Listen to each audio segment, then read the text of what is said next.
We're now going to begin the evaluation of the anterior chest. And as we begin any new surface area of the body, we want to inspect the skin, evaluating it for any lesions that may be evident. We also want to inspect the configuration of the chest to see if there are any abnormalities that we will notice, such as the configuration of the sternum, whether it's out or pushed in, or if there are any other abnormalities related to rib structure. The first part of the examination of the chest is evaluation of the point of maximal impulse, the PMI, the cardiac apical impulse. And that is normally at the fifth intercostal space, midclavicular line. And we palpate that to evaluate whether or not it is present.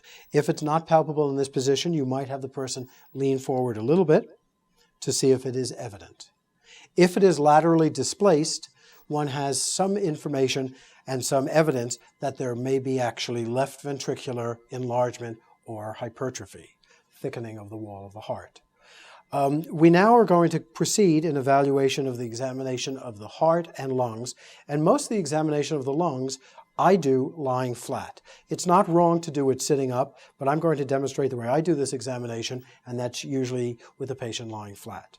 So we're first going to evaluate in the aortic area by palpation, and the aortic area is the second intercostal space to the right of the sternum, the pulmonic area, the second intercostal space to the left of the sternum, down along the sternal border, to the left lower sternal border, the tricuspid area, and moving over to the cardiac apex, the mitral area, palpating to see if there are any vibrations which one might feel. These are known as cardiac thrills, and they're generally indicative of turbulent flow across those valves. And the auscultation of the heart proceeds by evaluating the four cardiac areas just demonstrated. Warm the stethoscope, listen first in the aortic area, the pulmonic area,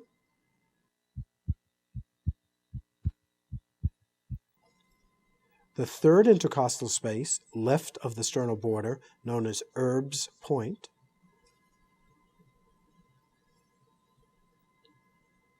the tricuspid area, the left lower sternal border, and the mitral area, the fifth intercostal space, midclavicular line.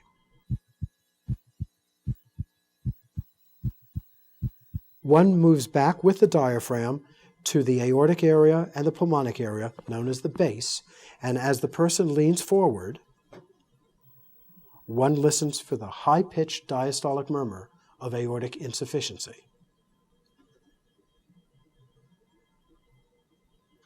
Sit back. You may have a stethoscope which has a convertible diaphragm. If that's the case, very hard pressure on the skin allows that diaphragm to be an actual diaphragm. Whereas if you press lightly on the skin, that diaphragm functions as a bell. What I'm going to do is I'm going to ask you to lie down as we continue the examination. Are you comfortable, or would you like to put your gown back on? No, I'm fine. Okay, good. If you lie back, I'm just going to pull the leg extender to make you a little more comfortable, and we'll proceed with the examination in this position. Comfortable? Mm-hmm.